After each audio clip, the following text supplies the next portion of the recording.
Want to know the easiest way to lose 1.2 million bucks as a medical professional? Just wait to start investing. That's really all it takes. I'm going to break down how the numbers work and what it looks like in terms of opportunity cost to you to wait 1, 2, or even 3 years to get started investing. My name's Kristen Burton, and I'm the founder of Strive Coaching, where we bring financial literacy to medical professionals everywhere.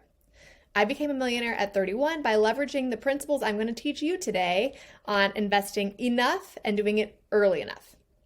So here's what it looks like if you're a 28-year-old starting medical professional earning $120,000 a year. For simplicity's sake, we will assume that you never get a raise. When most people graduate from a medical professional program of any type, there are a lot of things pulling at your wallet when you're done. Things like replacing the car, buying a house, maybe even a wedding fund, all sorts of things that cost a lot of money. Not to mention the number one barrier to building wealth, which is your student loan debt. And so it's very tempting to put investing on the back burner or to start really, really small. For reference, any medical professional finishing undergrad and graduate school should likely invest at least 20% of their gross income in order to achieve the standard inflation-adjusted retirement. If you happen to be one of those awesome people that started investing when you were 18, you might be able to get by with less, but that's not most of us. So you know in the back of your head, 20% of gross income is a lot of money. So it's tempting to maybe delay getting there. If you earn $100,000 a year or more, which most PAs, NPs, pharmacists, dentists, etc. do, then you should know in your head $20,000 per year invested is kind of the floor. That's the bare minimum metric that you should be using to say, I'm going to be okay for retirement. So let's look at what happens in the same example we used, but you just wait one single year to start investing. So instead of starting at 28, you start at 29. At 55, you just lost $200,000 from the decision to wait just 1 year. So what if you said, okay, I'm going to focus on my student loan debt first. I'm going to take 3 years to handle the student loan debt, clear it quickly, and then I will start investing that 20% of gross income. What happens? You actually, at 55, are out $500,000 of future nest egg based on that decision to wait the 3 years to start. Now, if you know my story, you know that I paid off my student loans first, and then I started investing. And so a lot of people mistakenly assume I think that's the best plan. When I made that call, I didn't know about opportunity cost, and I definitely didn't know anything about investing. So fortunately or unfortunately, I have a problem where I tend to choose a goal, put blinders on, and go to work. And that's exactly what I did with the student loans. I didn't recognize the opportunity cost off to the side, but my motivation allowed me to get it done in 16 months.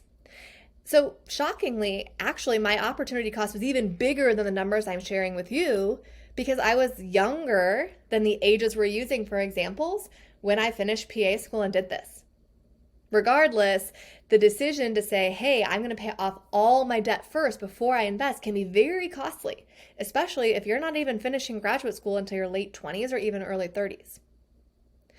The other thing is, most people that decide to pay off their loans very quickly still take 4, 5, 6, or 7 years to do it because it's a lot of money. And so what ultimately happens is your opportunity cost is bigger than the $500,000, and you're looking at multiple hundreds of thousands more lost, potentially even $1 million by delaying even longer. So let's say that you did that.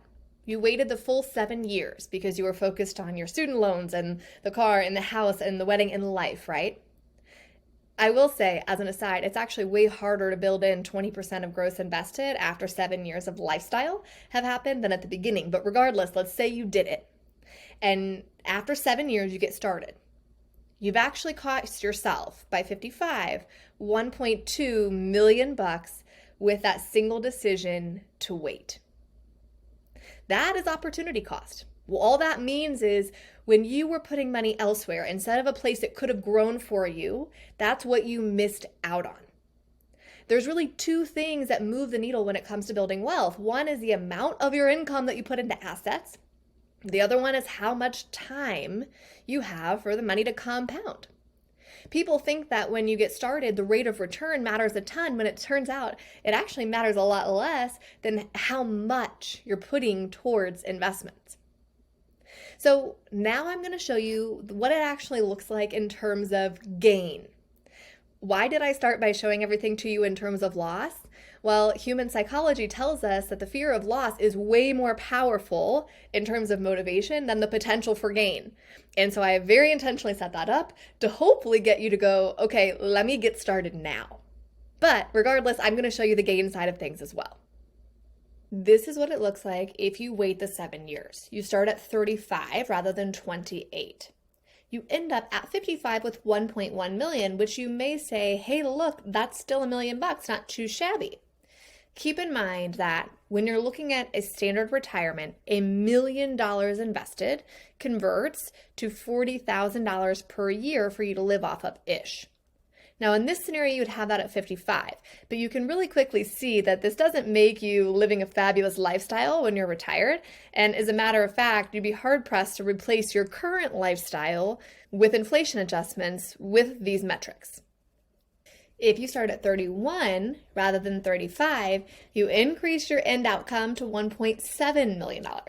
Not too shabby, but you still haven't crossed the multimillionaire mark at 55. If you get started 2 years sooner, at 29, you now end up with 2.1 million at 55. And if you started out of the gate at 28 with 20% of gross invested, you end up at 55 with 2.3 million. Not too shabby. Most of what we've covered here is how to invest early and often to create a standard retirement as a medical professional. If you're looking to build wealth or retire early, watch my next video on how to make sure you run those numbers correctly.